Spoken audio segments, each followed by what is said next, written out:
സെബി ഇപ്പോൾ ഇൻസ്റ്റഗ്രാം ഒക്കെ തുറന്നാൽ കൂടുപോലെയുള്ള വസ്ത്രവ്യാപാരങ്ങളൊക്കെ കാണാം. അതിൽ വിശ്വാസ്യതയുള്ളത് ഏതെന്ന് തെരഞ്ഞെടുക്കുക തന്നെയാണ് പ്രയാസം. പക്ഷേ ഈ മൂൺ ഗോഡസിനെതിരെ സോഷ്യൽ മീഡിയയിൽ നിന്ന് മനസ്സിലാക്കിയത് പ്രകാരം ഇത് ആദ്യമായല്ല പരാതി വരുന്നത്. ഇത്തരത്തിൽ നേരത്തെയും തട്ടിപ്പിനിരയായ നിരവധി ആളുകൾ രംഗത്ത് വന്നിരുന്നു. ഇപ്പോൾ വീണ്ടും ഇതൊരു പരാതിയായി പോലീസിലേക്കൊക്കെ പോകുമ്പോൾ ഒരു നടപടി ഉണ്ടാകേണ്ടതുണ്ട്. അതിനപ്പുറം ഈ മൂൺ ഗോഡസ് എന്ന അക്കൗണ്ടിൽ നിന്നുള്ള ഒരു വിശദീകരണം എന്താണ്?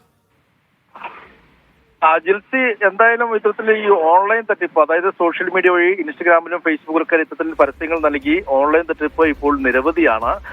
ഇതിൽ പറയുന്ന പോലെ തന്നെ ഏതാണ് വിശ്വസിക്കേണ്ടത്, ഏതാണ് വിശ്വസിക്കാതിരിക്കുക എന്നുള്ളൊരു വലിയ കൺഫ്യൂഷൻ ഇപ്പോൾ ഉപഭോക്താക്കൾക്കുണ്ട്. ഇതിൽ നമുക്കിപ്പോൾ ഈ വാർത്ത ചെയ്യാൻ കാരണമായത് ഇതിനെതിരെ ഒരു പരാതി, ഈ കൊച്ചിയിലെ പ്രമുഖ ഓൺലൈൻ വ്യാപാര സ്ഥാപനം തന്നെയാണ് ഈ മൂൺ ഗോഡ്സ്. പക്ഷെ ഇതിനെതിരെ ഒരു പരാതി ഇപ്പോൾ സിറ്റി പോലീസ് കമ്മീഷണർക്ക് നൽകിയിരിക്കുകയാണ്. 486 പേരാണ് ഒരുമിച്ച് പരാതി അറിയിക്കുന്നത്. ഈ പരാതി ഇപ്പോൾ സൈബർ പോലീസിന് കൈമാറുകയും ചെയ്തിട്ട് പോലീസ് ഇതിൽ അന്വേഷണം ആരംഭിച്ചിരിക്കുകയാണ്.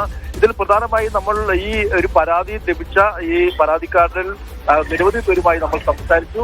ഇതിൽ 2-3 പേരുടെ പ്രതികരണം മാത്രമാണ് നമ്മളിപ്പോൾ ഓൺഎയറിൽ കൊടുക്കുന്നത്. പക്ഷേ നിരവധി പേർ സംസാരിക്കുമ്പോൾ ഇവരെല്ലാം പറയുന്നത് ഇവർ ഓർഡർ ചെയ്ത ഈ ബുക്കിംഗ് ഇതെല്ലാം തന്നെയും 2-3 വർഷമായി വൈകുന്നു. ചിലരെല്ലാം അത് ഉപേക്ഷിച്ചു, ഇനി അത് കിട്ടില്ല എന്ന് തന്നെ അവർ കരുതിയിരിക്കുന്നു.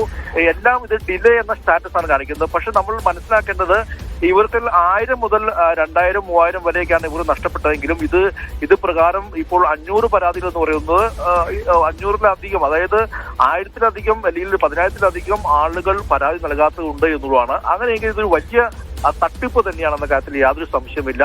ഇപ്പോൾ 500 പരാതി തന്നെയാകുമ്പോൾ നമ്മൾ 1000 രൂപ വെച്ച് നോക്കിയാൽ പോലും 5 ലക്ഷം രൂപയായി. അങ്ങനെ നോക്കുമ്പോൾ ഇത് 10,000 അതിൽ കൂടുതലും ആകാം സോഷ്യൽ മീഡിയയിൽ. ഇത് സംസ്ഥാനത്ത് മാത്രമല്ല, സംസ്ഥാനത്തിന് പുറത്തും നിരവധി പേർ ഇത്തരത്തിൽ ഓർഡർ ചെയ്ത് ഈ സാധനങ്ങൾ ലഭ്യമാകാത്ത ഒരു സാഹചര്യമുണ്ട്. ഇതൊരു വലിയ തട്ടിപ്പ് തന്നെയാണ് എന്ന കാര്യത്തിൽ സംശയമില്ല.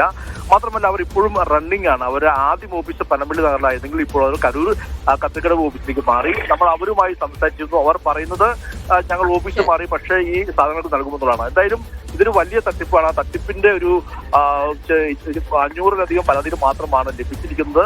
സ്വാഭാവികമായും ഇത്തരത്തിൽ ബുക്ക് ചെയ്ത ശേഷം ഈ വസ്ത്രങ്ങൾ ലഭിക്കാത്ത നിരവധി പേർ, അതിലും 90% പേരും സ്ത്രീകൾ തന്നെയാണ് വഞ്ചിക്കപ്പെട്ടിരിക്കുന്നതാണ് ഏറ്റവും പ്രധാനപ്പെട്ട കാര്യം. എന്തായാലും ഈ പരാതിയിൽ ഇപ്പോൾ സൈബർ പോലീസ് അന്വേഷണം